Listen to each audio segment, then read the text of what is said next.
የምትተነፍሰው በኦክሲጅን ነው። የማዕበል ቤተሰብ ሲባል በቃ ሞተ ያስደነግጣል እኮ አይደል? እግዚአብሔር ምክንያት አለው። ጎማው ፈነዳና ቁጥጥር ውጭ ስለሆነ ተገለባበጠ። ሞት ትፈሪያለሽ? ልጅ ስላለኝ መሬት ላይ ጣሉኝ በጀርባዬ ማለት ነው። በአውራ ጣቴ ነው ሙሉ ይሄ መጽሐፍ የተጻፈው። ቆመ ለመሄድም እኮ የሞከርክ ነበር። የማንን ገበያ ልዘጋን ይላሉ። እኔ ሳኩኝና ሴጣን ባንተ ተፈታት ነው የሆነስ ምን ረጋ ብሎ አይነዳም አይቆጣጠረውም ፍሬን አለው አይደል ምናምን ይላል። በቃ ወደመ ወይ በኔ ሊያስተምርብኝ ነው። ከ12 ዓመት በኋላ በእጄ ጎረስኩ። እንደ ምስራቅ አፍሪካ ትልቅ የፊዚዮቴራፒ ማዕከል መክፈል። እውነትን ነው አይደል? አዎ።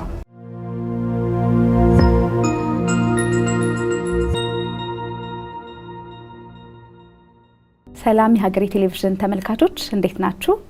ዛሬ ደግሞ በሌላ ባለታሪክ ተመልሻለሁ። የዛሬው ባለታሪካችን ባቢሎናውያን የሚል መጽሐፍም አሳትሟል። ሁለተኛ እትሙ እጄ ላይ ይገኛል እንደምትመለከቱት። ከዛ ውጪ ብዙ የህይወት ውጣ ውረድን አሳልፏል። ዛሬ ላይ ደግሞ በብዙ ብርታት ቆሟል።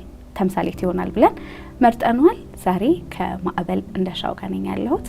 ማዕበል እንዴት ነህ? እግዚአብሔር ይመስገን ሰላም ነው። መልካም። እንግዲህ ዛሬ ስቱዲዮአችን ተገኝተሃል።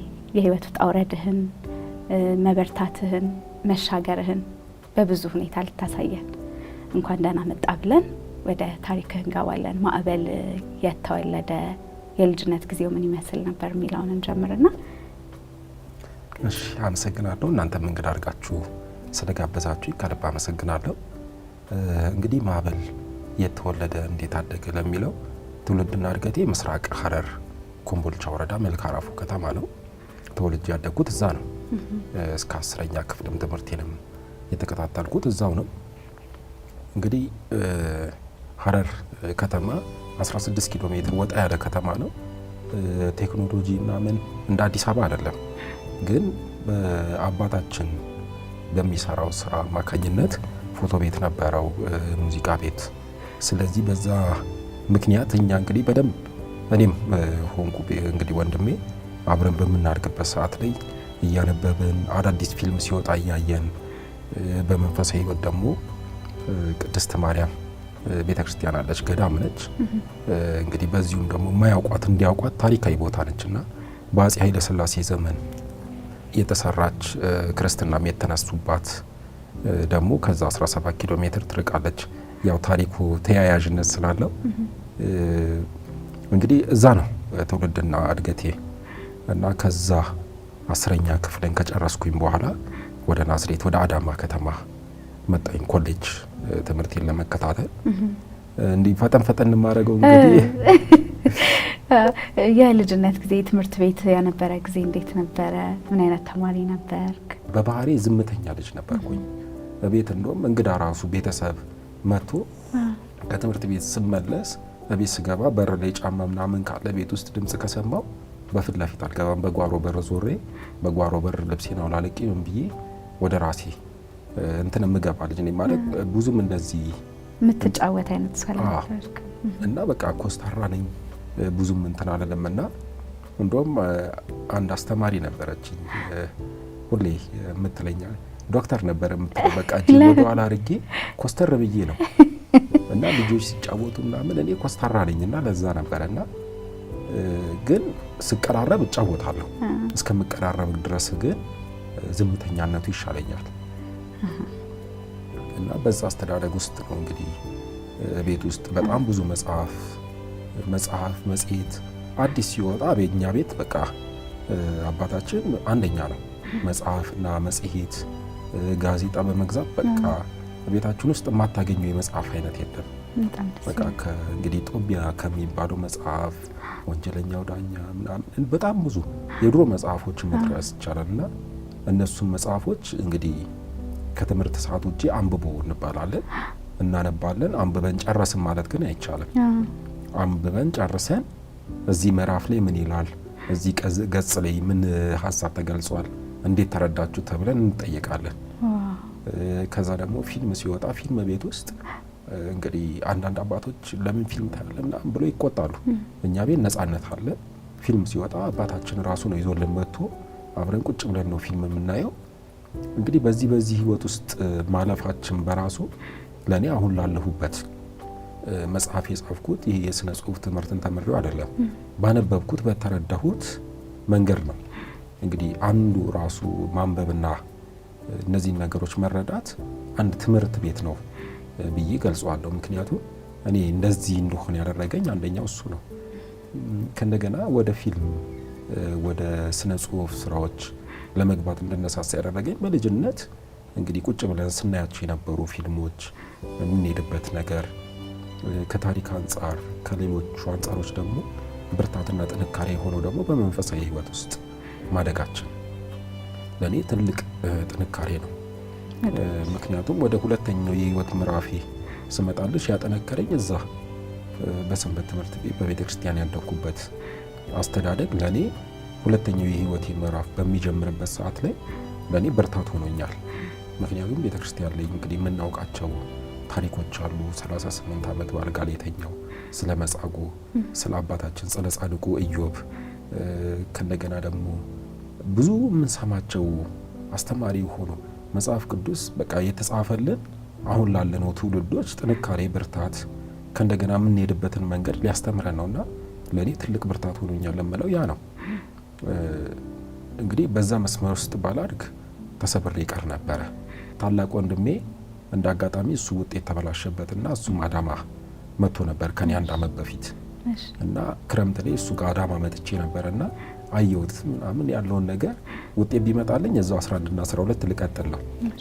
ሰው ቤተ ክርስቲያን ሄዶ ጸሎት የሚያደርገው ውጤት ይምጣልኝ አይደል? እኔ ደግሞ ሄጄ ውጤት በቃ የኮሌጅ ይምጣልኝ ከሱ ጋር ለመሆን ነው። የዛሬን ተስፋ ይበልጥ ለማጥበቅ በአዲስ ሐሳብ ለመሻሻል ያሰቡትን ለማስፋት ውጥንን ለማሳካት ይበልጥ ልቆ ለመገኘት ያሰቡ መላ ይፈልጋሉ። እነሆ ለብርቶች የአቦል ዲጂታል ብድር አገልግሎት ቀረበ።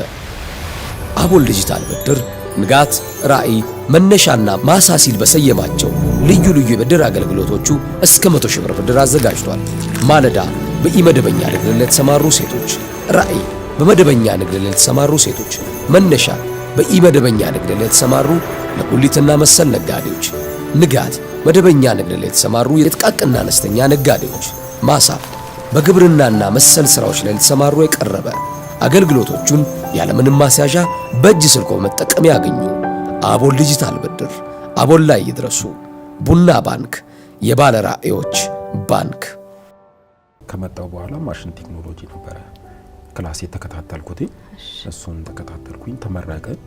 ከተመረቀን በኋላ እንግዲህ እኛ ከነበርንበት ናዝሬት አዳማ ለየት ይላል። ቴክኖሎጂውም ለአዲስ አበባ ቅርብ መሆኑ፣ ወጣቶች የሚያሳልፉበት መንገድ፣ እሱን ነገሮች እኛም ለምን ወደዛ ይዘን አንሄድም? የተወሰነ ቤተሰብ ጋር ከፎቶ ቤቱ ከሙዚቃ ቤቱ ቀጥሎ መናፈሻ እየተሰራ ነበርና እኛም እንግዲህ ባለን በአቅማችን የተወሰነ ነገር ማገዝ አለብን ብለን ተመልሰን ወደ ሀረር ኮምቦልቻ ሄድን።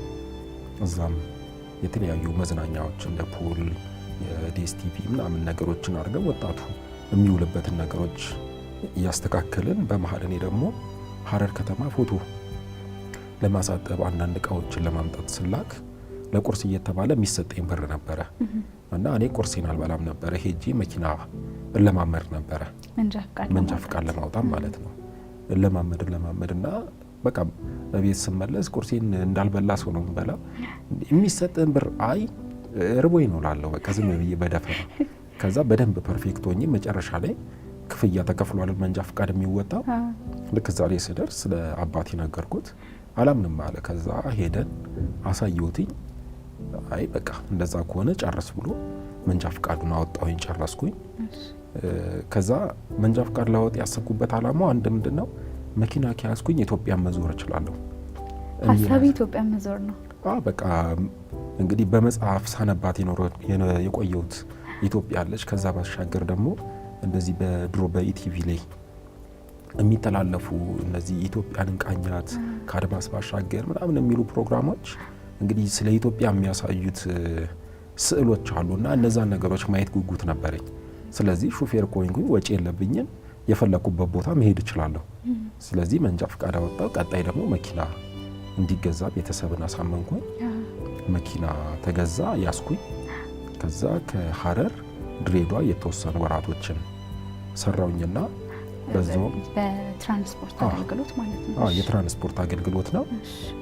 ከዛ ያው ከሐረር ድሬዳዋ ሰራው። በዛው የመጀመሪያ እንግዲህ ወደ ጅግጅጋ ሄጄ ሶማሌ ክልል ናየው ባቢሌ ምናምን ሄጄ አላውቅም ነበር። አየሁት ጀመርክ ማለት ነው። በቃ ማየት የምፈልገውን ቦታ በነፃነት ያው የሚጠበቀው ሰው ጭኖ የሚሄድ ነው። ጭኜ እሄዳለሁ አያለው ማለት ነው። እንደዛ አየሁኝ። ከዛ በኋላ ትምህርቴን መቀጠል ሀሳብ ነበረኝ ከዚህ ጎን ለጎን። ስለዚህ ማሽን ቴክኖሎጂን የተማርኩት በማሽን ቴክኖሎጂ ከተማርኩኝ በኋላ ወደ ዲግሪ መቀየር የምችለው ሜካኒካል ኢንጂነሪንግ ነው። ስለዚህ እሱን ደግሞ አዳማ ዩኒቨርሲቲ ነው መቀጠል የምችለው። ስለዚህ ወደ አዳማ እንግዲህ ስራውንም እኔም መቀየር አለብኝ ብዬ አሳመንኩኝ። እሺ ተባለ፣ መጣሁ። ከዛ ከአዳማ ናዝሬት፣ ከናዝሬት ደብረ ዘይት፣ ሐዋሳ ምናምን እየሰራሁኝ ለትምህርት ቤት እንግዲህ የሚያስፈልገውን ሲወሲ ወሰድኩኝ፣ አለፍኩኝና ልመዘገብ እንግዲህ አርብ ዕለት ልመዘገብ ዶክመንቶችን አዘጋጅቼ ምን ብዬ ሐሙስ ዕለት ወደ ዝዋይ እየሄድኩኝ መኪና ጎማው ፈነዳና ተገለበጠ መኪናው ማለት ነው። እና የኔ የህይወቴ ሁለተኛው ምዕራፍ የተጀመረው የዛን ቀን ነበረ። ሰው ጭና እየመጣ ነው። ሙሉ ሰው ጭኜ ነበረ ወደ ዝዋይ እየሄድኩኝ ከናዝሬት ማለት ነው። እና ጎማው ፈነዳና መኪናው ከቁጥጥር ውጭ ስለሆነ ተገለባበጠ 3 ጊዜ ማለት ነው። እና በዚህ ላይ እንግዲህ ማስተላለፍ የምፈልገው መልእክት አለ። አሁን አንዳንድ ሰዎች መኪና በሰው ቁጥጥር ላይ ያለ ሹፌሩ በቃ ተቆጣጥሮት ሊይዘው የሚችል አድርገው ሊያስቡ ይችላሉ። ግን አይደለም። አሁን ዜብራ ሲሻገር ሰው የሆነ መንገድ ሲያቋርጥ ምን ሲል በጣም ቀስ ይላል፣ እንደ መብቱ ይቆጥረዋል። ምን ረጋ ብሎ አይነዳም፣ አይቆጣጠረውም። ፍሬን አለው አይደለም ምናምን ይላል። ሰው ሊቆጣጠረው አይችልም። አይደለም ሰው የሰራውን እንግዲህ እቃ ሰው ራሱንም ሊቆጣጠር አይችልም። እግር ከእግር ጋር ይደናቀፋል። አንዳንዴ እኮ ራስሽን ስተሽ ልትወድቅ ትችያለሽ። ግን እንግዲህ ፍጡር ነሽ። ራስሽን መቆጣጠር እንግዲህ ካልቻልሽ አንቺ የፈጠርሽውን ነገር ደግሞ ልትቆጣጠሪው አትችይም። ስለዚህ ሰው ያን ነገር አያስበውምና እንግዲህ እኔ እንደዛ ብዬ ስወጣ ጎማው አዲስ ነበረ። ሳምንት አልሆነው። አይተዋል በደንብ። እንግዲህ ሳምንት ያልሞላው ጎማ ነው። ይፈነዳል ተብሎ አይጠበቅም። ግን በቃ አንዳንድ ጊዜ መከሰት ያለበት ነገር ይከሰታል። ያ ነገር ሲከሰት የኔ ሁለተኛው ምዕራፍ ተጀመረ ማለት ነው። እንዴት ነበር በወቅቱ ማለት የነበረውን ነገር በቦታው የምታስታውሰው ነገር አለ? ልክ ሲገለበጥ አንተ ወይስ ራስህ ስታል ወይስ በወቅቱ የነበረውን ነገር ታስታውሳለህ? መኪናው ልክ ከቁጥጥር ውጭ ሲሆንና ሲገለበጥ ትዝ ይለኛል። ከዛ በኋላ ማስታወሰው እኔ ከሾፌርነት ወደ ተሳፋሪነት ተቀይሬ ረዳቴ አጠገቤ ቁጭ ብሏል። ስነቃ እኔ እየነዱ አይደለም የማውቀው ሾፌር ነው። እንዳጋጣሚ አደጋው ሲደርስ እሱ የጫነውን ሰው አራግፎ እኛን ይዞ ወደ ሆስፒታል እኔንና በእኔ ጫንቋቸውን ሰዎች ጭኖ ይዞን እየሄደ ስነቃ ተቀይሬያለሁ። ግራ ገባኝ። እንግዲህ አስቢ፣ የሆነ አይንሽን ጨፍነሽ ስትገልጪ ከሱ ወንበር ላይ እዚህ ጋር ሆነሽ ያንቺ ቦታ ላይ ሌላ ሰው ሆኖ ስታገኝና ግራ ገባኝ። ምንድነው እሱ ምንድነው ለአምስል አይ ትንሽ ራሴን አመመኝ ብለህ እኮ ሐኪም ቤት ይዘን እየሄድን ነው አለኝ። እኔ ጭራሽ አሞኝ አያውቅም፣ እንደዚህ አይነት ህመም አያውቀኝምና ግራ ገባኝ። ከዛ በኋላ ሰውነቴ የዛ ሰዓት አይታዘዝም ማለት ሙሉ ለሙሉ ደንዝዟል። እንደ ሰመመን ነገር ነው የሚሰማኝና ይሁን ለማስታወስ ስሞክር መኪናው ከቁጥጥር ውጭ ሲሆን ጎማው ሲፈነዳ ስገለበጥ ምናምን ብዥ ብሎ ታየኝ ማለት ነው። ባክ መኪናው ተገልብጧል እንዴ ምንድነው የምታወራው አልኩትኝ። ከዛ ሹፌሩ አይቶቶ በቃ አታስብ ስለሱ ምናምን አለ። ሰው ደህና ነው ያልኩት። ከዛ በኋላ አዎ ደህና ናቸው። እና ምንድነው የሚጮህ ስል አይ ትንሽ ስለተጎዱ ነው እና ምንም የሞተ ሰው ምናምን የለ። አይ ምንም የለም። አይ በቃ እንደዛ ከሆነ ችግር የለውም ማለት ዝዋይ ነበር መጀመሪያ ሄድ ነው። እዛ ደርሰን ሲታይ ኪሴ ውስጥ ብር ነበረ፣ ብሩ የለም፣ ስልክ የለም። እንግዲህ በእንደዚህ አይነት አደጋ ሰዓት ግን በቃል ያስታውሼ የቤት ሐረር አስደወልኩኝ። እነሱ እስኪመጡ ድረስ ናዝሬትን ማውቃቸው ጓደኞች ነበሩ። እነሱን ደወልኩላቸው፣ እነሱም መጡ። እንግዲህ ከዛ በኋላ ሪፈር እየተባለ አዲስ አበባ መጠን ማለት ነው። እዛ እርዳታ አላገኘም። ያው የመጀመሪያ እርዳታ ነው የተደረገው። ግን ያው ብዙ ጊዜ ከጉዳቱ ይልቅ ሕክምና አሰጣጡ፣ አነሳሳችን እነዚህ ነገሮች ከባድ ጉዳት ያደርሳሉ ሰው ላይ። እንግዲህ እኔ ስነሳ ያነሱበት መንገድ እንግዲህ ብዙ የውጭ ፊልሞች ላይም አንዳንድ የሕክምና እንትን ላይም ስትመለከች አደጋ ሲደርስ መጀመሪያ አንገትሽ ታሽጎ ስትሬቸር ላይ አድርገውሽ ምናምን ነው መወሰድ ያለብሽ። እኔን ግን ሲያነሱኝ ረዳቴ ለብቻው ነበረ ከመኪና ውስጥ ያወጣኝ። በሚያወጣኝ ሰዓት አንገቴ ላይ ከባድ ጉዳት ደረሰ። በመኪና ይዘውኝ ሲሄዱ ቁጭ አድርገው ነበር ይዘውት ሄዱት። ያመልሶ ደግሞ ነርቬ ላይ ጫና ፈጠረ። እነዚህ ነገሮች ጉዳቱ እየተባባሰ እንዲሄድ አደረገው። ከዛ በኋላ ያው ከአቅም በላይ ነው ሰርጀሪ። ከዝዋይ ወደ አዳማ ተላክን። አዳማ መጣን።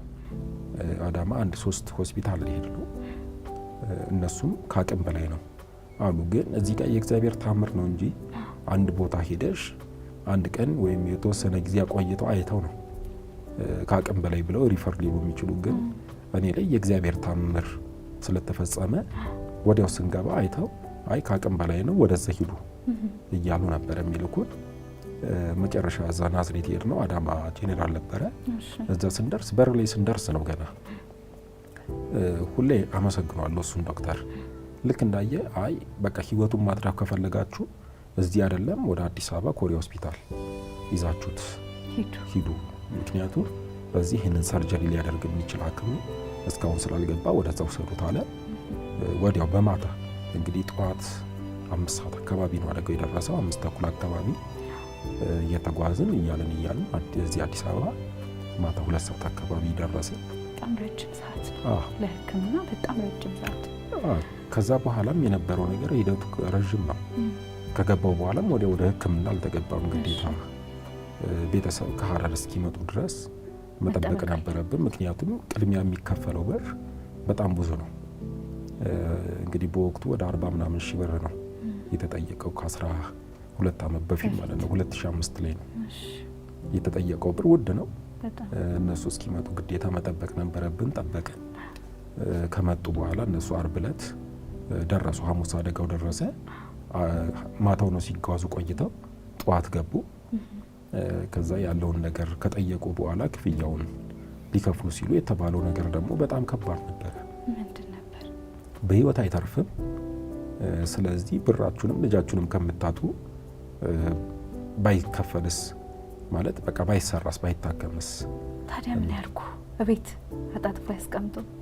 አይ በቃ ያው ይሞታል ነው አጭሩ አማርኛ። ይሞታል፣ ተውት ይሙት ነው። ምክንያቱም 40 ሺህ ብር ከምትከፍሉ ህይወቱ አይተርፍም። ይሁን ይከፈል ሲባል አይ ቢተርፍም እንኳን እኮ ከዚህ በኋላ ቢያንስ ራሱን ችሎ አንገቱን ችሎ እንኳን መቀመጥ አይችልም። ምግብ የሚመገበው በምግብ ቱቦ ነው። ኦክሲጅን የሚተነፍሰው በኦክሲጅን ነው። ስለዚህ ለሱ ህይወት ስቃይ ነው የሚሆነውና ባይሰራስ ቢቀርስ አይነት ንግግሮች ነበሩ። ከዛ በኋላ ይሁን ተብሎ ተፈረሙ። እንግዲህ ቢሞትም በእኛ ኃላፊነት ተብሎ ፍርሚያ ተፈርሞ ገባው። የገባውት ግን እንግዲህ አርብ ዕለት ቀኑ ሙሉ ብዬ ቅዳሜ ዕለት ከሰዓት በኋላ ሂደቱ ረዥም ጊዜ ነበር እና ቅዳሜ ዕለት ስገባ ሰርጀሪው ተሰራ። እንዳሰቡት አይደለም። ኦክሲጅን አልተደረገ፣ የምግብ ቱቦ አልተደረገ። ቀዶ ጥገናው በሰላም ተጠናቀቀ። እንግዲህ ይሞታል ታውት ሰርጀሪው አይጀመር ሲባል የነበረው ማለት ነው። እንዴት? ያው እንግዲህ ምን አለ መሰለሽ ሰዎች ብዙ ነገር ያወራሉ፣ ግን እግዚአብሔር ምክንያት አለው። እኔ የምለው ያንን ነው። ለመሞት ይህን ያህል ጊዜ ቀረክ፣ አተርፍም፣ አትድንም ምናምን ሰው ባለችው እውቀት መጠን ሊል ይችላል፣ ግን እግዚአብሔር ምክንያት አለው። በቃ እግዚአብሔር የሚፈልግበት ወይም ደግሞ ሊያደርግ ያሰበው ነገር አለ። ያለ ምክንያት ምንም ነገር አይሆንምና ሰርጀሪው አለቀ። ኦክሲጅን የለም፣ የምግብ ቱቦ የለም። ከዛ ስወጣ ደግሞ ያው እንግዲህ እንዳሰብነው አይደለም፣ በጥሩ ሁኔታ ተጠናቋል።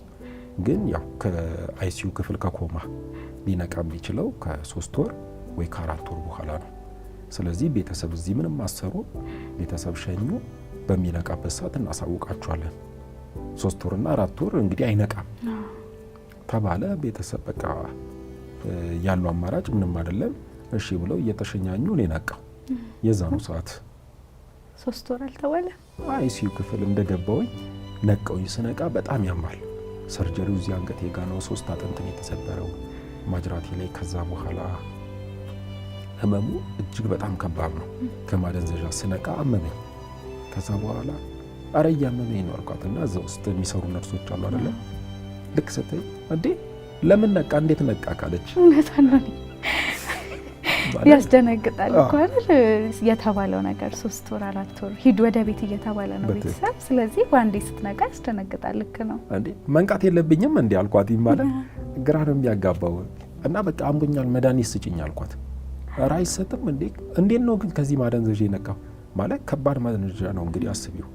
30 ደቂቃ ምናምን ቆይቼ ነው የነቃሁትና ሰርጀሪው በዛ ሳባያል ቅድነቃ ነችል ነበር እየሰሩ ማለት ነውና በቃ ጥሪልኝ ቤተሰቦቼን አልኳቸው።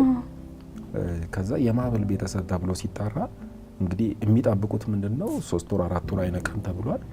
ሕክምናው ከባድ ነው ተብሏል። የማበል ቤተሰብ ሲባል በቃ ሞተ ሊባለው ብለው ነው የሚጠብቁት። እንግዲህ ደረጃውን በዳዴ ወጥተው ሲመጡ እኔ እዛ ጋር ቀውጧለሁ። ወይ መድኃኒት ትስጠኝ ወይ በቃ እኔ አልችልም በቃ አሞኛል። በቃ በጣም ነበር የሚያመው እና በሰመመን ውስጥ ነው ያለሁት። ከዛ በኋላ በቃ እንደ መድኃኒት እንደሰጠሽው ምናምን ብለው አወሩ። አንዳንድ ጊዜ ሳይኮሎጂም ነው እሺ በቃ ምናምን ብላ መርፌ አሳይታ እያወሩ እነሱ ተመልሼ እንቅልፍ ወሰደኝ። ከዛ በኋላ ሳትወጋ ነው ግን ገውሸት እንደተወጋ ማለት ነው። መጀመሪያም የተሰጠው ከባድ ነበረ። ስለዚህ መልሼ ተኛሁኝ ማለት ነው። እና እንግዲህ ቅዳሜ ለማታ ነው የገባሁት። እሁድ ዕለትን እዛው ዋልኩኝ። ሰኞ ዕለት ወደ ኖርማል ክላስ ተቀላቀልኩ። 3 ወር 4 ወር ሲባል የነበረው ማለት ነው። በጣም ይደንቃል። ከዛ እንግዲህ ሐሙስ ዕለት ስሯሯጥ ነበረ እስከ ጠዋት። ከዛ በኋላ ምንም እንቅስቃሴ የለም። ሕክምናው ተደርጓል። ተኝቻለሁ። አንገቴ ስለታሸገ ማንቀሳቀስ አልችልም። አንገቴ በአይኔ ነው የማያቸው። ከዛ አወራለሁ ማውራት ያለብኝ እና ዶክተሮቹ ጠዋት መጥተው እንግዲህ እየዞሩ በሚያዩበት ሰዓት ላይ ለካ ቤተሰብ ተነግሯል። ከዚህ በኋላ ፓራላይዝድ ነው፣ ምንም መንቀሳቀስ አይችልም። በቃ ህይወቱን ሊቀጥል የሚችለው በእንደዚህ አይነት ሁኔታ ነው ስለተባለ የሚጠብቁት ማበል ሲሰማ ምን ይሰማዋል የሚለው ነገር ሁሉንም አስጨንቋቸዋል። በር ላይ ሆነው ያዩኛል። ዶክተሮቹ ሲገቡ ጠየቋቸው እንዴት ነው አሁን? እንግዲህ እኔ በቃ ሕክምናው አልቋል ተነስተው ውጣ ነው የምጠብቀው። በቃ የምጠብቀው እንደዛ ነው። ምክንያቱም በቃ ምንም ነገር የለም ለኔ። ከዛ በኋላ ዶክተሩ ብዙ ነገሮች አወራ። አይዞ በቃ ችግር የለውም አሁን ቁስል ኪዳንልህ ከዛ በኋላ ይደር ዶክተር አልኩት።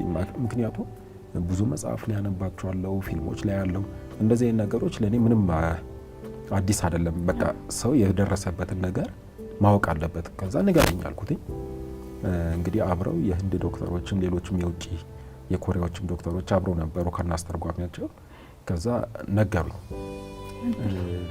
እንግዲህ አሁን ሕክምናው በጣም ውስብስብ ነበር፣ ከባድ ነበር። እኛ አቅማችን እናደርገናል። ከዚህ በኋላ እንግዲህ እግዚአብሔር ነው የሚያውቀው። ግን ከዚህ በኋላ እንግዲህ ቆመ መራመድ አትችልም፣ ሙሉ ፓራላይዝድ ሆነሃል፣ ምንም ማድረግ አንችልም ሲል እነሱ የጠበቁት እንግዲህ ማበል ከአይኑ ጎርፍ እንባ እየወረደ የሚያለቅስ ያዙ ይልቀቁኝ የሚል እነሱ ለማባበል ነው የሚጠብቁት። እኔ ሳኩኝና አይ ጥሩ በቃ እናንተ ያቅማችሁን አድርጋችኋል አይደል አልኳቸው። አዎ በቃ ቀሪው የእግዚአብሔር ስራ ነው። እንደውም ከሰሞኑ የሆነ ገዳም የእግር ጉዞ አለና እንዴት ነው ዶክተር አብረኛ ትሄድም አልኩትኝ። እውነትን ነው አይደል? ማበል ግን እምል ገብቶሃል አለኝ። አዎ ገብቶኛል አልኩትኝ። አይ ቆይ እስቲ ብሎ ጭንቅላቴ ማየት ጀመረ። የሆነ የመታክ ነገር አለ እኛ ላይ ያየነው። ምናልባት ቀኑ ስንት ነው ታስታውሰዋለህ? ዛሬ ምንድን ነው? እድሜክ ስንት ነው? የት ነው የተወለድከው? ምናምን ብሎ ጥያቄ ጀመረ ማለት ነው እኮ ነው ያስብላል። ማለት ከ4 ቀን በፊት ሐሙስ ዕለት ሲንቀሳቀስ መኪና ሲነዳ የነበረ ሰው እሁድ ላይ ምንም መንቀሳቀስ አይችልም። ሰኞ ነው ሲባል በጣም ያስደነግጣል። ያው በጣም ከባድ ነው እና በቃ እንደዚህ ጠይቅ ሳኩኝና በቃ ምንም አትፈትሽ የመታይ ነገር የለም አስታውሳለሁ ሁሉንም። እና አንድ ነገር እስቲ ልጠይቅ አልኩትኝ። በዓለማችን ላይ ከ1000 ሰው መሃል አንድ ሰው አይቻልም የተባለውን ነገር ማድረግ ይችላል የሚል ሳይንስ አለ አንብቤያለሁና እንዴት ነው አልኩትኝ። በዓለማችን ላይ አይቻልም አይደረግም የሚባለውን ነገር ማድረግ መቀየር የሚችሉ ከ1000 ሰው መሃል አንድ ሰው አለ አለኝ። እንግዲህ በቃ እድለኛ ናችሁ፣ ያንን አንድ ሰው እኔን አግኝታችሁኛል። ስለዚህ እኔ ታሪክ ስቀይር ታያላችሁ አልኩትኝና በቃ አልጠበቁም።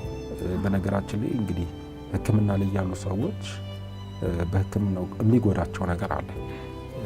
ታካሚያቸው የመንፈስ ስብራት ሲያጋጥመው ሲያዩ እነሱም ውስጣቸው ይሰበራልና በቃ ጠብቀው የነበሩት እንደዛ አይነት ነገር ነው። እኔ ደግሞ ካልጠበቁት ተቃራኒ ነው የሆንኩባቸውና በቃ እጅግ በጣም ደስተኛ ነው የሆኑትና ከጉብኝት ሰዓት ውጪ ራሱ ፈልጊያቸው ስጠራቸው ሮጦ ይመጣሉ። ምክንያቱም እያለቀስኩኝ ወይ እያማረርኩ አይደለም መጠራቸው፣ የሆነ ለውጥ የሆነ ነገር ለመጠበቅ ልነግራቸው ስለሆነ መጠራቸው ምንም እንትን አልነበራቸውም፣ ደስ የሚል ነበርና በቃ አንተ በቃ ካሁኑ ራስህ ላይ እንትን ብለሃልና አይምሮ ደግሞ ያመነውን ነገር ነው የሚያደርገው እና ተስፋ አደርጋለሁ በቃ ለውጠ እንደምታሳየን ተስፋ አደርጋለሁ አለ። በዛ ተለያየ። ምክንያቱም እኔ ውስጤ የነበረው ምንድነው ስለ ኢዮብ ታሪክ አውቃለሁ፣ ስለ መጽሐፉ ታሪክ አውቃለሁ። ስለዚህ እኔ ላይ የሚፈጠረው ነገር ምንም አይደለም። ወዲያው ጭንቅላቴ ውስጥ የመጣው ምንድነው ሰይጣን ባንተ ተፈታትኖ ቢሆንስ፣ ከእግዚአብሔር ጋር ተወራርዶ ቢሆንስ? ምክንያቱም ኢዮብ ላይ እኮ ተወራርዷል። ሀብቱን ብትነጥቀው አለ ሀብቱን ነጠቀ፣ ልጆቹን አለ ልጆቹን ነጠቀ፣ ጤናውን ስለሰጠው ነው አለ ጤናውን ነጠቀ። ግን ከኢዮብ አፍ ስድብና የእርግማን ቃል አልወጣም። እግዚአብሔር ሰጠ እግዚአብሔር ነሳ እያለ እግዚአብሔርን ነበር የሚያመሰግነው፣ ሰይጣን ሲያፍር ነበር። ስለዚህ ምናልባት ተወራርዶ ሊሆን ይችላል፣ ላይወራረድም ይችላል። ግን እኔ ለምን እግዚአብሔር ላይ ያማርራለሁ? እግዚአብሔር እኮ ሁሉንም የሚያውቅ አምላክ ነው። ምክንያት አለው። ወይ በእኔ ሊያስተምርብኝ ነው ወይ ደግሞ እኔ እንዳልጠፋበት ነው።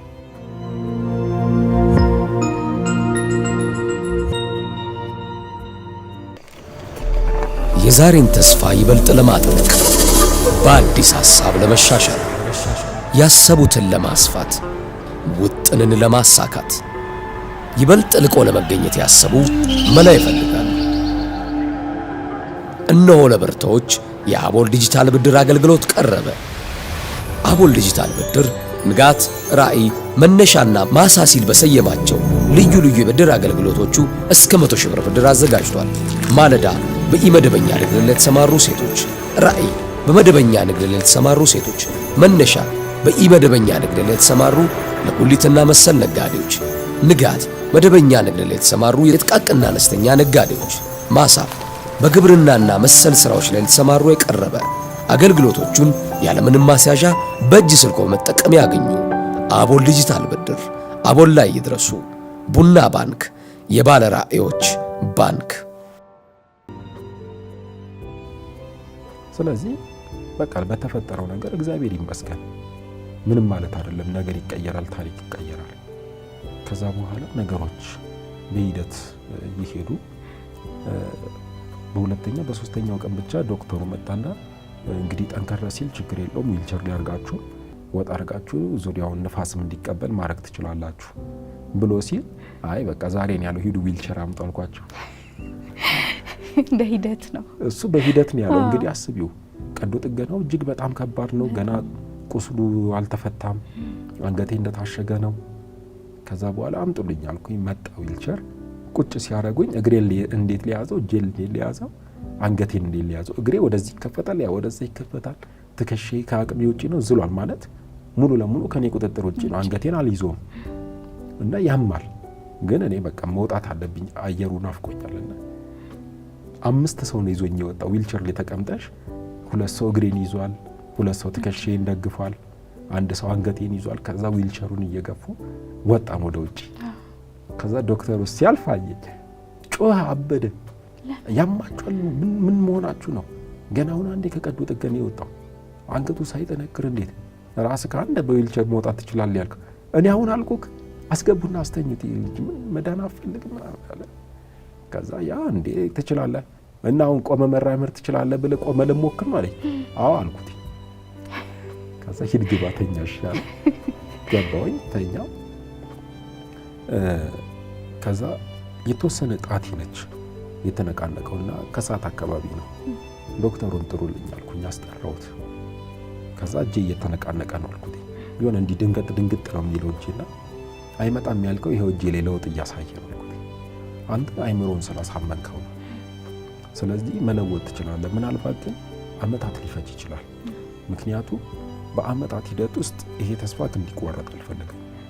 ነርቭ ላይ ስለሆነ ጉዳት የደረሰው ይሄ ሂደት አመታትን ሊፈጅ ይችላል። በዛ አመታት ውስጥ ግን አሁን ያለን ጥንካሬ እንዳታጣው።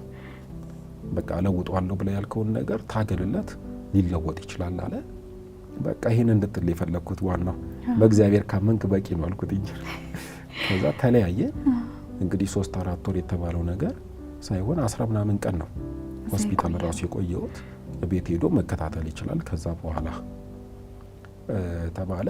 በእንደዚህ አይነት መንገድ የኔ ሁለተኛ ህይወት ምዕራፍ ጀመረ ማለት ነው። ይሄን ሁላ ነገር ስትነግረኝ ምን እያሰብኩ እንደነበር ታውቃለህ? እንዴት ነው ይሄንን ጥንካሬ ማግኘት የሚቻለው? ሰው እኮ በትንሹ ነው አይደል ተስፋ የሚቆርጠው። ራስ ሲያመው አሁን እኔ እንደዛ ነኝ። በጣም በትንሹ ትንሽዬ የሆነ ራሳችንን ሲያመን ወይ የሆነ ትንሽ ከበድ ያለ ህመም ሲሰማ ሐኪም ቤት 3 ቀን 4 ቀን የሚያስቆይ ነገር ሲገኝ በቃ ልሞት ነው በቃ እንደዚህ ነው ብሎ በጣም ተስፋ የሚቆርጥ ብዙ ሰው አለ፣ እኔን ጨምሮ። እና እንዴት ነው ያንን ሁላ ጥንካሬ ያንን ሁላ ብርታት ማግኘት የሚቻለው? ቆሞ ከመሄድ ሙሉ ለሙሉ መንቀሳቀስ አለመቻል ራሱ በጣም የሚከብድ ነገር ነው፣ ላንተም ለቤተሰብም ለሁሉም በጎንክም ላሉ ለሁሉም ሰውና እንዴት ነው ያንን ብርታት ያንን ጥንካሬ ያገኘው? ሞት ትፈሪያለሽ? ማይፈራል? አሁን እፈራለሁ ልጅ ስላለኝ። ለልጅሽ ብለሽ ነው የምትፈሪው? አዎ በጣም እንጂ አንቺ አትፈሪም ነበር? በፊት ብዙም አልፈራም ነበር። እሺ ላንቺ ተስፋ ማለት ምንድን ነው? ከባድ ጥያቄ ነው። ያው ተስፋ የምናደርገው ፈጣሪያችን ስለሆነ ፈጣሪ ነው ተስፋ እኮ። ፈጣሪሽ ተስፋሽ ነውና አሁን ያንቺ ተስፋ ምንድን ነው? የዘላለም ሕይወት። ስለዚህ ዛሬ ብትሞቺ የሆነ ነገር ብታጪ ተስፋሽ ግን አይሞትም። ልክ ነው። ስለዚህ የማይሞት ተስፋ ይዘሽ ለምን ዛሬ በጎደለሽ ነገር ላይ ተስፋ ትቆርጫለሽ? ልክ ነው። ከዛ ቅድም እኮ ጠቅሼልሻለሁ። ምናልባት ቅድም ስነግርሽ የሁለተኛ ምዕራፌ ላይ እነዚህ ነገሮች አግዘውኛል ብዬሻለሁ። በቤተ ክርስቲያን ማደግ፣ በቤተ ክርስቲያን ስታድጊ የሚያግዙሽ ታሪኮች በመጽሐፍ ቅዱስ ላይ አሉ። ከዛ ውጪ ደግሞ ድርሳናት፣ ተአምራት፣ እነዚህ ነገሮች እኮ የሚጻፉት ለሌላ ነገር አይደለም። በሃይማኖት እንድትበረቺ፣ በሚገጥምሽ ነገር እንድትበረቺ ብዙ ነገሮች ያጓጉሻል። እነዛ ነገሮች ተራ ነገር እንደሆኑ እንድታስቢያቸው ነው የሚያደርጉሽ። እነዛን ነገሮች ተራ መሆናቸውን ስታስቢ አሁን የምታጭው ነገር አያጓጓሽም። ምክንያቱም ተስፋ አለሽ። ተስፋ ካለሽ ደግሞ ነገ የማይቀየር ነገር የለም ብለሽ አታስቢም። አጭሩ የመጻጉዕ 38 ዓመት እንደውም ሰሞኑን ደግሞ አንድ እንግዲህ በዚህ በዘመናችን እንደውም የሆነ አንድ ዜና እየሰማኝ ነበረ። አንድ ልዑል 20 ዓመት በሕክምና ላይ ነበረ፣ አሁን እየነቃ ነው። እንግዲህ በዘመናችንም እንደዚህ አይነት ተአምራቶችን እንሰማለን። ተስፋ ለመቁረጥ እኮ ነው ቤተሰቦቹ ይሙት ሲባል ቢሞት በቃ ይሙት ብለው ቢተውት ዛሬ ከ20 ዓመት በኋላ የሆነ እንቅስቃሴ አያዩም ነበረ። ነገ ከነገ ወዲያ ደግሞ ያ ሰው አለመነሳቱ በምን እርግጠኛ ትሆኛለሽ? ስለዚህ ተስፋ ካለ ትንሽዬ አሁን እኮ መጽሐፍ ቅዱስ ላይ እኮ አለ የሰናፍጭን ያህል እምነት ካላችሁ ያንን ተራራ ተነስተ ወደዛ ተተከል ብትሉት ይሆናል ይላል። ማበል እኔ ራሴን የምጠይቀውን ነገር ነው። ያቺን የሰናፍጭ እምነት ስለሌለኝ ነው እንደውም እኮ እስካሁን ድረስ እዚህ ጋር ቁጭ ያልኩት። ያቺ የሰናፍጭ እምነት ማለት ሰናፍጭ ብለን ስንል ፍሬዋ በጣም ትንሽ ነች። ያንን ያህል እምነት ግን የለንም። ግን ተስፋ ማድረግ እንችላለን። ተስፋ ስናደርግ ያንን እምነት አንድ ቀን ልናገኘው እንችላለን። ስናገኘው ማይቀየር ነገር የለም። ምክንያት አለው። ሁሉ ነገር በምክንያት ነው የሚሆነውና ምክንያት እንዳለው ካመንሽ ደግሞ ምንም በቃ ማለት የሚፈጠሩብሽን ነገሮች ለበጎ ነው ብሎ ነገሮችን አሁን ብዙ ጊዜ እኔ አሁን ማበል እንዴት ነው እንደዚህ ነው ነገ አሁን ጠዋት ልነሳ ስል ማበል እንዴት ነው እስቲ ተነስቼ እንደሚሄድ እንደምራመድ አምኜ ነው የምተኛው። ታሪክ እንደሚቀየር ምንም በቃ አዲስ ነገር እኔ ላይ እንደተፈጠረ አድርጌ አላስበውም።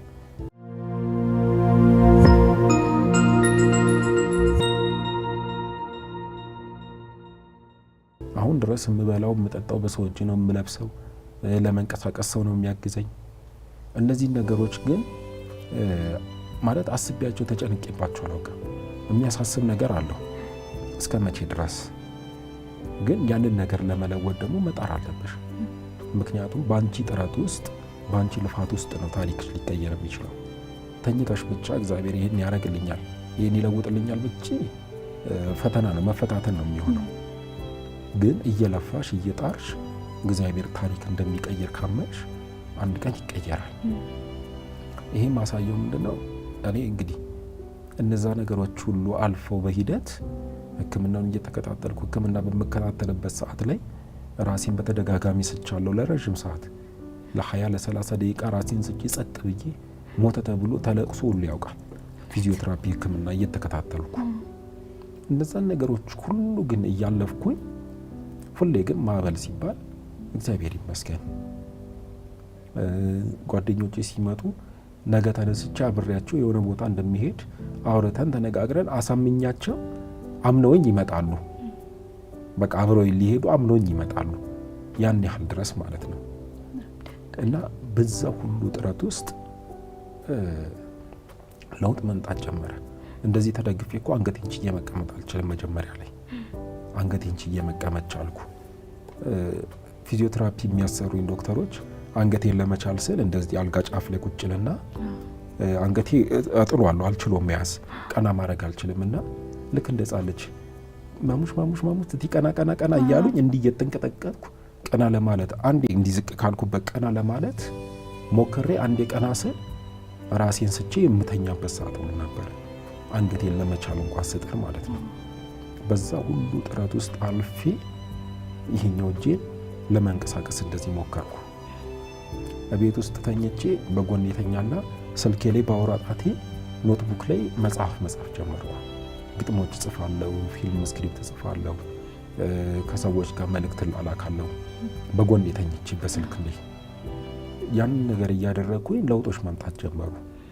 ተደግፎ መቆም መሞከር፣ ተደግፌ እግሬን ወደፊት አድርጌ ለመራመድ መሞከር ጀመርኩ። ከዛ እነዚህ ነገሮች የሆኑት በ7 ዓመታት ከባድ ጥረት ነው። በቀላሉ አልመጣም። ከ7 ዓመት በኋላ ሀረር ሄጄ አላውቅም። አንዴ ወንድሜ እኔ ጋ ይቆያል፣ እሱ ሲሄድ እናቴ ትመጣለች።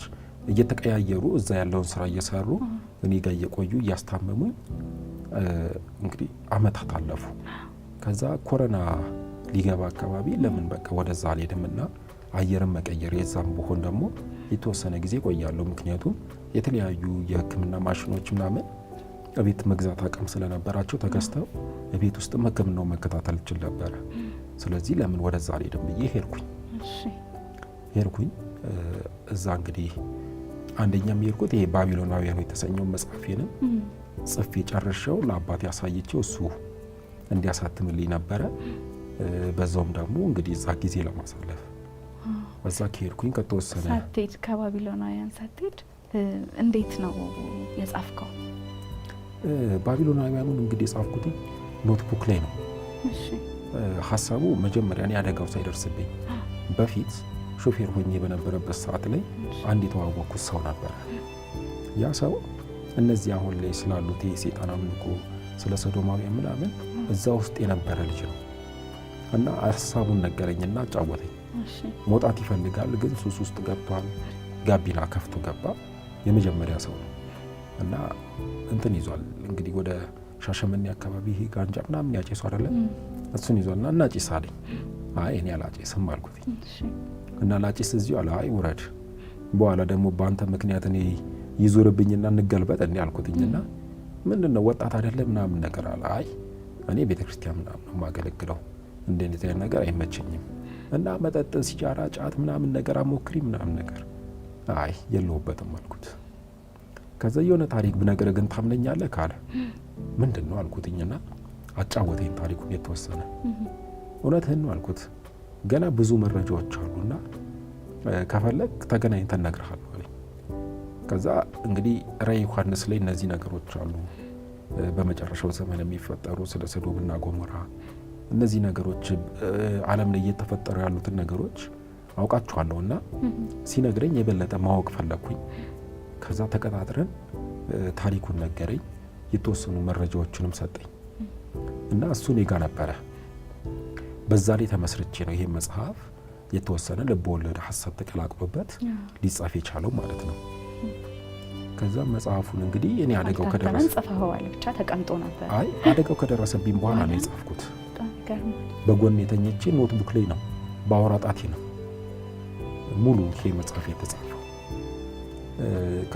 ጽፌ ከጨረስኩ በኋላ ያለው ነገር ያው መታተም አለበት። ለማሳተም ደግሞ ያው አባቴ አይቶት እሱ ማሳተም ይችላል። ስለዚህ በዛውም ደግሞ እዛ መቆየት አለብኝ። ሄድኩኝ ወደ ሀረር ሄድኩኝ። ሀረር ከሄድኩኝ በኋላ ግን በወቅቱ 2012 የነበረው ረብሻ እኛ ጋር መጣ ማለት ነው።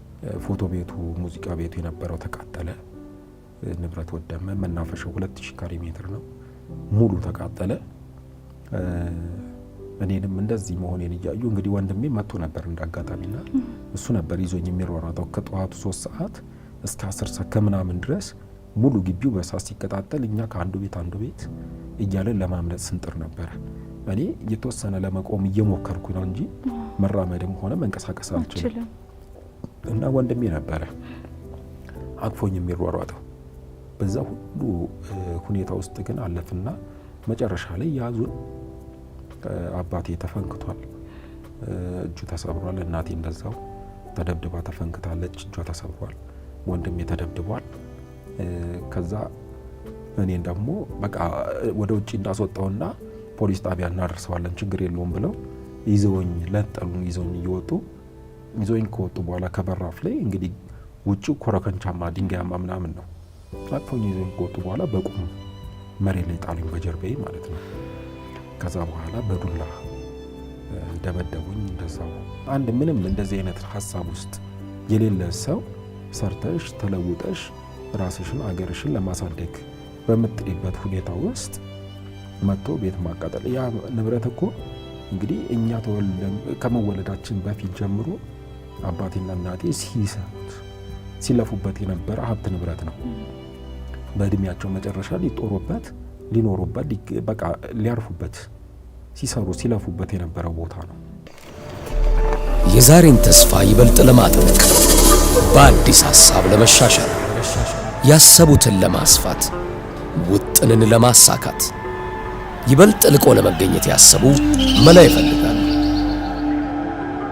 እነሆ ለብርቶች የአቦል ዲጂታል ብድር አገልግሎት ቀረበ። አቦል ዲጂታል ብድር ንጋት፣ ራዕይ፣ መነሻና ማሳ ሲል በሰየማቸው ልዩ ልዩ የብድር አገልግሎቶቹ እስከ 100,000 ብር ብድር አዘጋጅቷል። ማለዳ በኢመደበኛ ንግድ ለተሰማሩ ሴቶች፣ ራዕይ በመደበኛ ንግድ ለተሰማሩ ሴቶች፣ መነሻ በኢመደበኛ ንግድ ለተሰማሩ ለጉሊትና መሰል ነጋዴዎች፣ ንጋት መደበኛ ንግድ ለተሰማሩ የጥቃቅንና አነስተኛ ነጋዴዎች፣ ማሳ በግብርናና መሰል ስራዎች ላይ ለተሰማሩ የቀረበ አገልግሎቶቹን ያለምንም ማስያዣ በእጅ ስልኮ መጠቀም ያገኙ። አቦል ዲጂታል ብድር፣ አቦል ላይ ይድረሱ። ቡና ባንክ፣ የባለ ራዕዮች ባንክ። አሁን ግን የለም። አሁን ድረስ እንደዛው እንደተቃጠለ እንደወደመን ያለው ምንም መፍትሄ የለውም፣ ምንም ለውጥ የለውም። እና እንግዲህ እንደዛ ሆነ። እኔንም ከጣሉኝ በኋላ ተደበደብኩ። እዛ የነበረው ታሪክ በጣም ረዥም ነው ማለት ብዙ ብናወራው ምንም ጥቅም የለውም። እና በቃ የተፈጠረው ነገር ተፈጠረ። እኔ ላይ የነበረው ለውጥ በዛ ምክንያት ድጋሚ ወደ ኋላ ተመለሰ። በደብደባው ምክንያት መሬት ላይ በመጣሌና በመደብደቤ ምክንያት እንደ አዲስ ሙሉ ለሙሉ ዜሮ ሆነ። የነበሩት ለውጦች፣ ስሜቶች ሰውነቴ ላይ ሲነካ የነበረው ለውጥ 7 ዓመት ሙሉ የለፋው 7 ዓመት ሙሉ የነበረው ልፋት በዜሮ ተባዛ ማለት ነው። ከዛ እንግዲህ እሱ በዜሮ ሲባዛ ምንድነው እንግዲህ ቤተሰብ አቅም ኖሮት ነው ያ 7 ዓመት ተቋቁሞ እዛ ደረጃ መድረስ የተቻለው። እንግዲህ የነበሩት የሕክምና እቃዎች ቤተሰብ ለሕክምና ማገዝ የሚችልበት የገቢ ምንጭ እነዚህ ነገሮች ሁሉ ሙሉ ለሙሉ ተቋረጠ፣ ወደመ ማለት ነው። ስንወጣ እንደ አጋጣሚ እኔ የጻፍኩበት ስልኬ እንዲህ በእጄ ለመያዝ ሞክሬ ነበርና ወንድሜ አቅፎኝ በሚሮጥበት ሰዓት ከእጄ ወደቀ እና እኔን አስቀምጠኝና ስልኬን አምጣልኝ አልኩት። እሳት ውስጥ ነው ስለምን ስልክ ነው የምታወራው? እኛ ራሳችን አይ ታሪኩን ታውቀዋለህ፣ ከተረፍን ስልኩም አብሮ መትረፍ አለበት። ምክንያቱም እሱ ላይ ብዙ መረጃዎች ማለት ሌሎቹ የተሰጡኝ መረጃዎች እየተቃጠሉ ነው። ስልኬ ላይ ያለው እኔ በቃ የጻፍኩት መረጃ ነው ያለው፣ ሌላው ነገር ግን እየወደመ ነው። ስለዚህ ስልኩ ላይ ያለው መጽሐፉ የጻፍኩት ሀሳብ ግን መጥፋት የለበትም ቢያንስ። ስለዚህ በቃ ስልኬን አልኩት ቁጭ አድርጎኝ ሮጦ ሄዶ ከእሳት ውስጥ ይዞት ወጣ ወንድሜ። ከዛ በኋላ ወጣን። ስንወጣ ከለበስነው ልብስ ውጪ ያቺ የኔ ስልክ ብቻ ነች የተረፈችው። በቃ ወደመ ሙሉ ለሙሉ። እንግዲህ 2000 ካሬ ሜትር ላይ የነበረ በዘመናዊ መንገድ ሲሰራ የነበረ ብዙ ቅርሶች፣ ሀብቶች፣ መጽሐፍ፣ መጽሔት የነበሩ ማለት እንግዲህ ቴክኖሎጂን እየተከተለ ይቀየሩ የነበሩ ካሜራዎች፣ አስቸኳይ ማሽኖች፣ ብቻ ብዙ ነገሮች ወደሙ።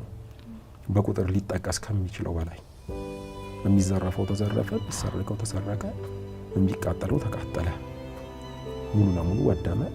እኛም ወጣን። ከዛ ሙሉ ለሙሉ ወጣን። ናዝሬት አዳማ መጣንና እዛ አረፍን። እዛ ስናርፍ እንግዲህ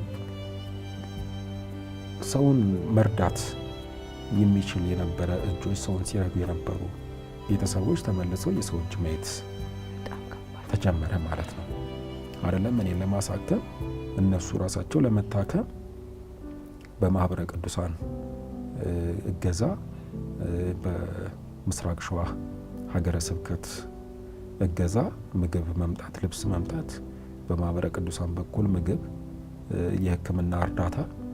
ከዛ በኋላ ሚዲያ ላይ አንዳንድ ሰዎች የኦርቶዶክስ ቲቪ ላይ ቀርበን ነበር በወቅቱና እዛ ላይ ያዩ ሰዎች የተወሰነ ነገር እያገዙን እንግዲህ ከእጅ ወደ አፍ በሆነ የሰውን እጅ እየጠበቁ መቆየት ተጀመረ።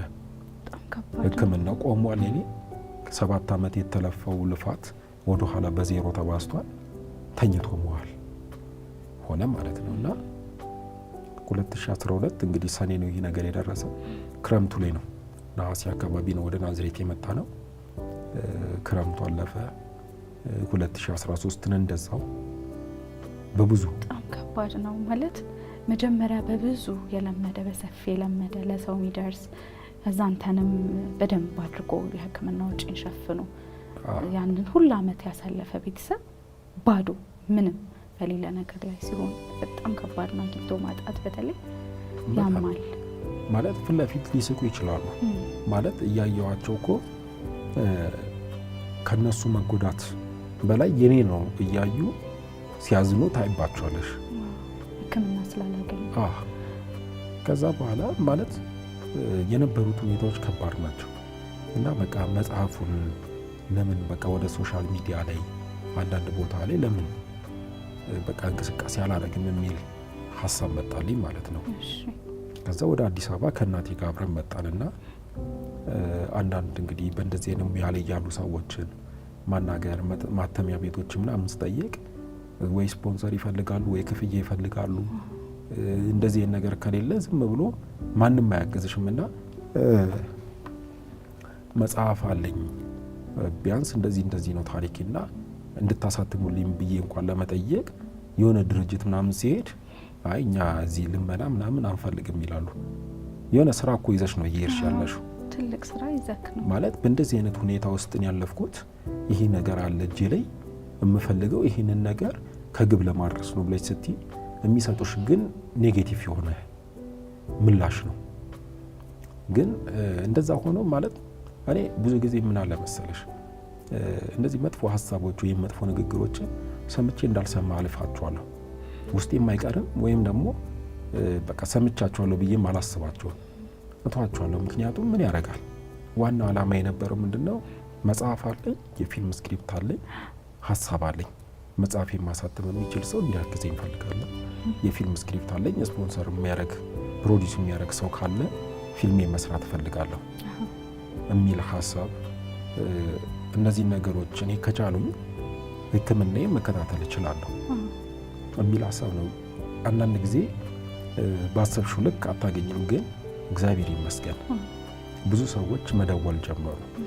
ሲደውሉ ግን ምንድነው ችለ መጽሐፉን ማሳተም፣ ምክንያቱም ብዙ ብር ነው መጽሐፍ ለማሳተም የሚጠየቀው። ያን ያህል ማድረግ አንችልም፣ ግን የ2 ወር የ3 ወር የ15 ቀን የሳምንት የፊዚዮቴራፒ መክፈል እንችላለን። ጠይቅና ስንት ነው አሉኝ። ጠይቄ ነበረ ነገርኳቸው። ለአንድ ቀን ፊዚዮቴራፒ እንግዲህ 2014 ላይ ነው 1200 ብር ነበር። አሁን ወደ 1800 ደርሷል ለአንድ ቀን የፊዚዮቴራፒ ሕክምና እና 1200 ብር ነው ስላቸው ያንን እያሰቡ የሳምንት የ15 ቀን የ1 ወር የ2 ወር እያደረጉ ብዙ ሰዎች ብር ላኩልኝ በኔ አካውንት ማለት ነው። ከዛ ለምን እስቲ ልጀምር አልኩኝና ጀመርኩት። 7 ዓመታትን በጣም በከባድ ሁኔታ ነው ያለፍኩት። አውቀዋለሁ በቶሎ የሚመጣ አይደለም። የተላከው ብር ደግሞ ያን የሚያሰራ አይደለም። ስለዚህ አንድ ውሳኔ ወሰንኩ። በቃ መጽሐፌን ማሳተም አለብኝ። መጽሐፉ ይታተም። መጽሐፉ ከታተመ በኋላ ይሸጣል። መጽሐፉ ሲሸጥ ቢያንስ እኔን የፊዚዮቴራፒ ያግዘኛል። በዛውም ደግሞ ለቤተሰብም የሆነ ነገር ማገዝ ይችላል። ቢያንስ የሰው እጅ እንኳን አይጠበቅም። ስለዚህ መጽሐፉን ለማሳተም ጠየቅኩኝ። የሚጠየቀው ብር በጣም ብዙ ነው፣ ካለኝ በላይ ማለት ነው። ስለዚህ በቃ በድፍረት አንድ ነገር ወሰንኩኝ። በቃ ይታተም፣ ግማሹን ክፍያ ከፍላለሁ፣ ግማሹን ደግሞ መጽሐፉን ከሰጣችሁኝ በኋላ ወይ ግማሹን ወይ የተወሰነ ትሸጡኝና እሱን ሸጬ መልሳለሁ። እሺ ችግር የለም ተባለ። ተስማሙ። እንደ አጋጣሚ ሆኖ ደግሞ እንዲህ ውጭ ሀገር የምትኖር እህት ነበረችና ታሪኩን አይታ ነው ደውላ ምን አለች? አይ እንደዚህ አስቤ ነበረ እንደዚህ መጽሐፍ ለማሳተም በቃ የተወሰነን ያግዛለሁ። እንደዛ ተላከ። ሌላም እንደዚሁ ደግሞ ታሪክ የሰማች ደወለችና የተወሰነ ብር ልክላለሁ፣ መጽሐፉን አሳተም፣ ከተሸጠ በኋላ ትመልስልኛለህ። ስለዚህ እኔ ደግሞ ውሳኔ ለመወሰን ደፋር ነኝ። እንደዚህ አይነት ነገር ታዋቶ ስንስባል እንዴ ምን ወይ እንግዲህ ይሸጣል ወይ አይሸጥም፣ እሱን ደግሞ እግዚአብሔር ያውቃል። ልክ ከታተመ በኋላ ማስበው ጉዳይ ይሆናል። በድፍረት ታተመ መጽሐፉ። ከታተመ በኋላ እንግዲህ መመረቅ አለበት። ለምርቃቱ ደግሞ ስፖንሰር ፍለጋ መሯሯጥ ጀመርኩኝ። መጽሐፉን ይዤ እያሳየኋቸው አንዳንዶቹ ታሪኩን ገና ጭብጥ ሀሳቡን ስነግራቸው ተወተው አታነካካን፣ እንደዚህ አይነት ነገር መስራት አንፈልግም፣ የማንን ገበያ ልዘጋን ይላሉ። ማለት በውስጡ ያለው ሀሳብ እንደዚህ አይነት ነገሮችን የሚቃወም ነው። አሁን ላይ ዓለም ላይ ተጽዕኖ ፈጣሪ ሰዎች ናቸው እነዚህ ደግሞ። ግን በሃይማኖት የማይፈቀድ በባህል የማይፈቀድ ነገር ሆኖ እያወቁት ግን በግልጽ መቃወምና አይሆንም ብሎ መቆም ደግሞ ይፈራሉ። አንዳንዶቹ እንደዛ ይላሉ። አንዳንዶቹ ደግሞ አይ መጽሐፍ ምንም የሚያመጣልን ትርፍ ስለሌለ ስፖንሰር አናደርግም። አንዳንዶቹ ደግሞ ቅድም እንዳልኩሽ እንደተለመደው አይ እዚህ ልመና አንፈቅድም ምናምን ይላሉ። ከዛ ስቄ ነው የሚሄደው። እኔ እየለመንኩ አይደለም፣ ሰርቼ የስራዬን ውጤት ነው ይዤ የመጣሁት እላቸዋለሁ። በቃ ማለት ከዛ መጨረሻ ላይ የሚሆን አይደለም። አንድ ቦታ ብቻ ቦታውን ፈቀደልን፣ ግሮቭ ጋርደን በነፃ። ስለዚህ ቦታው ሲፈቀድ በወቅቱ በጣም እጅግም ማከብራቸው ማለት በፊልም ነው ማውቃቸው፣ በቴሌቪዥን መስኮት ነው ማውቃቸው። ስልካቸው እንደምንም እያፈላለኩ አግኝቼ ስደውልላቸው በአካል ሄጄ ያለውን ነገር መጽሐፉን፣ ሀሳቡን ምርቃት ላይ እንዲገኙልኝ ስነግራቸው በደስታ እንግዲህ የኔ የዩቲዩብ ቻናል ላይም እንግዲህ ለቅቄው የተወሰነውና እነ ይገረም እነ ፓስተር ቸሬ፣ ቸርነት ወልደ ገብርኤል፣ ዋሲሁን በላይ፣ ገጣሚ ከድር፣ ጋዜጠኛ ብቻ በጣም ማለት የማከብራቸው ሰዎች ናቸው። ከጠበቁ በላይ ደግሞ እለቱ ደግሞ ከባድ ሆነ። በጣም የምንወደው አርቲስት ባባ የቀብር ዕለት ሆነ። የኔ መጽሐፍ ምረቃ ቀኑ ደርሶ ነው እንደዚህ አይነት ነገር ያጋጠመውና ይሁን አሉ። ከዛ ቦታ ነው እንግዲህ ከሀዘን ላይ መጥተው ነው መጽሐፍ ምረቃቱ ላይ የተገኙት። ለእኔ ትልቅ ብርታት ነበር የሰጡኝ። ምክንያቱም እንግዲህ በብዙ የሙያ መንገድ የምትወጃቸው የምታከብሪያቸው ሰዎች፣ እኔ ገና ጀማሪ ነኝ። በብዙ ጥረትም ቢሆን እንኳን ይሄን መጽሐፍ ያሳተምኩት እንዲመረቅ ያደረኩት ግን አክብረውኝ ነው። እዛ ጋር እንግዲህ በአንድ ስልክ ጥሪ አንድ ቀን አግኝቻቸው ሀሳቡን ስነግራቸው ችግር የለውም እመጣለን ብለው መጥተው እንግዲህ በእንደዚህ አይነት ከባድ ቀን መጥተው ሲያበረታቱኝ ለኔ ለነገ ደግሞ የበለጠ እንድጠነክር እንድበረታ አደረጉ። ከዛ በኋላ ያው የመጽሐፍ ነገር ይታወቃል። ሽያጩ ከባድ ነው። መጽሐፍት ቤት ስሰጫቸው ከተሸጠ በኋላ ነው ብሩ ገንዘቡ የሚሰጥሽ። በዛ ላይ 35% ቀንሰሽ ነው የምትሰጫቸው። እነዛ ነገሮች አሉ። ግን ያው መሆን ያለበት ይሆናል። ሰጠውኝ መስጠት ያለብኝ ቦታ መንገድ ላይ አዙሬ ለመሸጥ ሞከርኩ። ቦታ አስፈቅጄ መገናኛ ላይ መጽሐፉን ዘርግቼ ለመሸጥ ሞከርኩ። በልደቴ ቀንም መጽሐፌን ይዤ ዞር ያለው ግን በቃ ማለት እንዳሰብሽው አይሄድም። ከባድ ነው። ያሰብኩትን ያህል ባይሄድም ግን የነበረብኝን መጽሐፍ ቤቱን ከፍያለሁ። ሰዎች እንድመልስ ብለው የሰጡኝን መመለስ ቻልኩኝ። ግን አሁንም ታትሞ ቁጭ ብሏል። ሁለተኛው እትም የመጀመሪያው እትም ስንት ነበር? የመጀመሪያው እትም እንዴት አለቀ መሰለሽ? ማስታወቂያ አየሁኝ እንዳጋጣሚ። ኮሜዲያን እሸቱ በዶንኪ ዩቲዩብ ላይ የወጌሻ ስልጠና ዩቲዩብ ሲል ዩቲዩብ እኔም እንግዲህ ሞካክሬ ነበር ከፍቼ። ከዛ በፊት ነው የከፈትከው ዩቲዩብ? አዎ ዩቲዩብ ከፍቼ መጽሐፉ የተወሰነ ከተሸጠ በኋላ ሌላ ሁለተኛ ድፍረት ደግሞ ደፍሬያለሁ። ምንድነው የራሴን ስቱዲዮ መከራየት እና ዩቲዩብ ላይ አንዳንድ ስራዎችን መስራት አለብኝ ብዬ ስቱዲዮ ተከራየሁ። ስከራይ ስቱዲዮ የተከራየሁባቸው ቦታዎች ታሪኬንም እንዳጋጣሚ ነግሬያቸውም እነሱም ደግሞ በሶሻል ሚዲያ አይተው ስለነበረ ለሌሎቹ ከሚያከራዩት ቀንሰው አከራዩኝ። ድጋፍ አደረጉልኝ ማለት ነው። በቃ በርታ፣ ማገዝ ያለብን እናግዛለን፣ ጠንክራሉኝ። አሁንም ድረስ ስቱዲዮ አለኝ። ብዙ ነገር እየሰራው አይደለም፣ ቀስ ቀስ እያልኩ እየሞከርኩኝ ነው። የወጌሻ ስልጠና ሲባል ምንድነው አንደኛ የወጣ ሰው ኢንተርቪው ይደረጋል፣ ዩቲዩብ ቻናሉ ይተዋወቅለታል የሚለውን ስላየው አይ በቃ ይሄ እድል የኔ ነው፣ እጀምራለሁ። ከገባው ደግሞ አንደኛ ነው የምወጣው፣ ታሪኬን ማጋራት እችላለሁ፣ መጽሐፌን አስተዋውቃለሁ። እርግጠኛ ሆኜ ገባው እና ተማርን። ትምህርቱ ደስ ይል ነበረ። ዩቲዩብን እንዴት መጠቀም እንደምንችል፣ እንዴት እንደምንከፍት፣ እንዴት እንደምንሰራ በደንብ ተማርን። መጨረሻ ላይ የውድድሩን ቪዲዮም በአሪፍ ሁኔታ ሰራው። እንግዲህ ማዕበል እንዳሻው የዩቲዩብ ቻናል ላይ ገብተው ማየት ይችላሉ። የተወዳደርኩባት የ3 ደቂቃ ቪዲዮ በሷ ቪዲዮ እንደውም እዛ ምርቃት ላይ ሰው መሆን ሶሚክ ነበረና በጣም ማለት እየተጠቀምነው ሲኒማቶግራፊ በጣም ምርጥ ነበረና በጣም ምርጥ ሀሳብ፣ አሪፍ ታሪክና አቀራረጽም ብሎን ነበረ። እንግዲህ በዛ ለመቀጠል ብዙ ነገሮች እንቅፋት ስለሆኑ ነው እንጂ በዛው መቀጠል ሀሳብ ነበር። እሱም ደግሞ እንደሚሳካ ተስፋ አደርጋለሁ እና አንደኛ ወጣሁኝ ማለት ነው። አሁን ሄደክ ነው በደንብ በቃ አንደኛ ወጣለሁ። በኦንላይንም በአካልም ከነበሩት አንደኛ ነው የወጣሁት። እኔ ስመዘገብ በኦንላይን ለመማር ነበረ። እንደ አጋጣሚ ሆኖ ትራንስፖርት እኔ የምኖረው ልደታ ነው፣ ክላሱ አያት ነበረ። መመላለሱ ከባድ ነበረና እኔ በኦንላይን ለመማር ነው። እንደ አጋጣሚ ሆኖ መኪና ያላት ከዓለም ባንክ የምትመጣ ነበረችና ልደታ ጋር እየጠበቅኳት ከሷ ጋር አብሬ መሄድ ጀመርኩና ሄጄ ተምሬ ስመለስ ለቤት ስገባ ደግሞ ማታ 3 ሰዓት ላይ የኦንላይኑን እማራለሁ። ሁለቱም እንዳያመልጠኝ በአካል ሄጄ እማራለሁ፣ ከዛ ደግሞ በኦንላይን ገብቼ እማራለሁ ማለት ነው። ማለት በቃ እድሉ ስለተሰጠ ማለት ነው። የቻላችሁ መጥታችሁ መማር ትችላላችሁ ብሎ ስለነበር በሁለቱም ተማርኩኝ። ከዛ በሁለቱም የአንደኞች አንደኛ በሚለው ሳሸንፍ እንግዲህ የአንድ ሰው ህይወት ኮሜዲያን እሸቱ ላይ ቀረብኩኝ።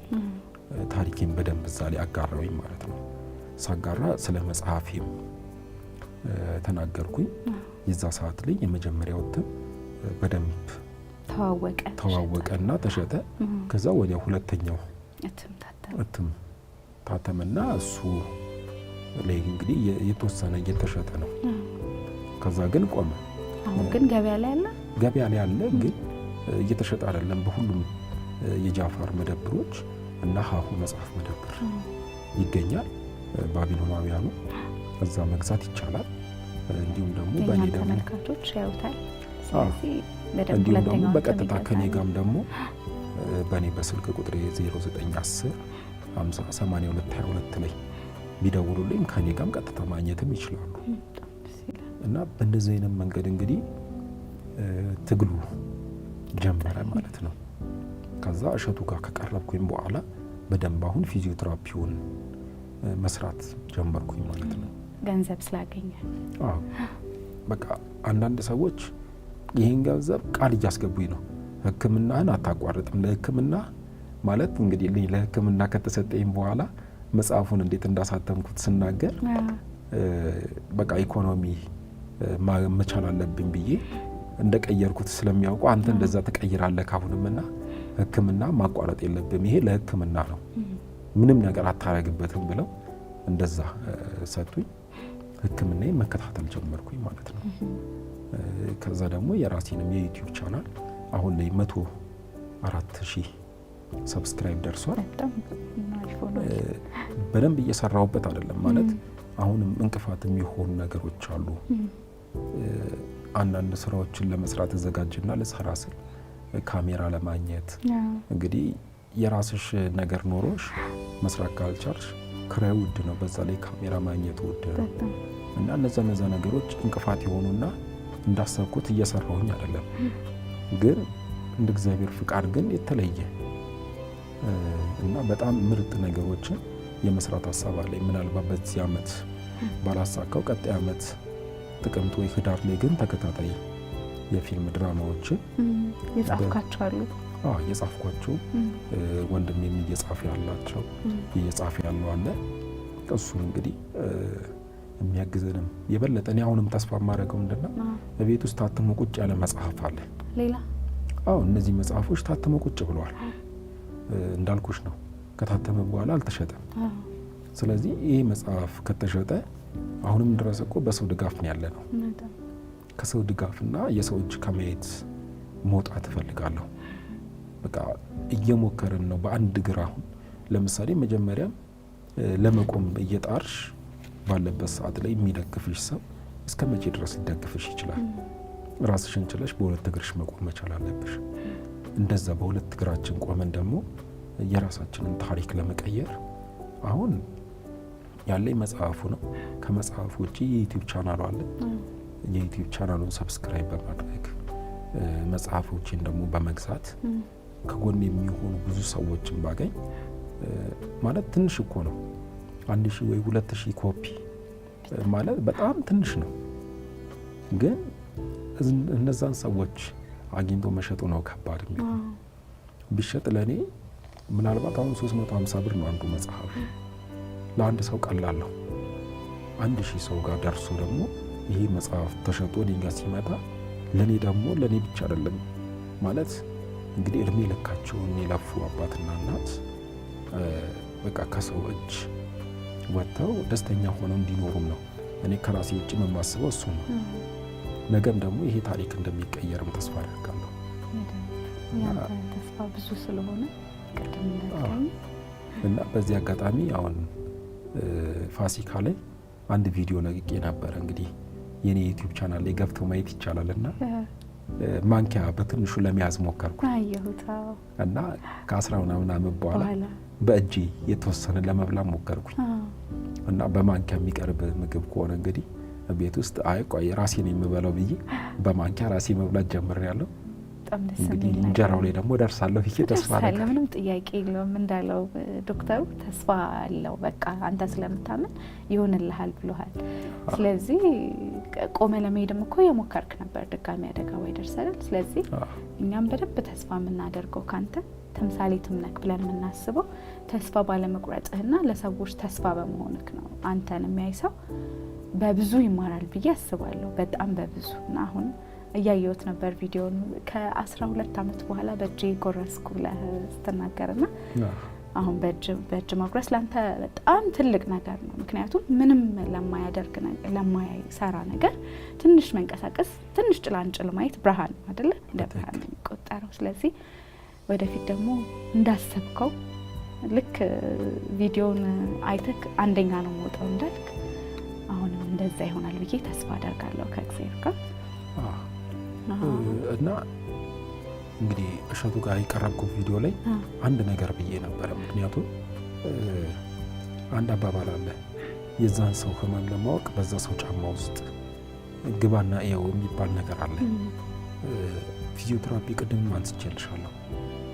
ለአንድ ቀን የምትሰሪው ማለት ምናልባት እኮ 1 ሰዓት ወይ 1 ሰዓት ተኩል ነው የምትሰሪው፣ በቂ አይደለም። እንደዛ ሰርተሽ የምትከፊው ክፍያ ውድ ነው። ብዙ ሰዎች አሉ ማለት በራሴ የተረዳሁት ያየሁት ነገር ነው። ሕክምናውን ብታገኝ ልትድኝ የምትችይበት፣ ሕክምናውን ቢያገኙ መዳን የሚችሉ በቤታቸው የወደቁ የተኙ ሰዎች አሉ። እና ምንድን ያልኩት እኔ እግዚአብሔር ፈቅዶ እድሉን ባገኝና የሆነ ነገር ቢሳካልኝ እንደ ኢትዮጵያ አይደለም እንደ ምስራቅ አፍሪካ ትልቅ የፊዚዮቴራፒ ማዕከል መክፈት ህልም አለኝ ብያለሁ።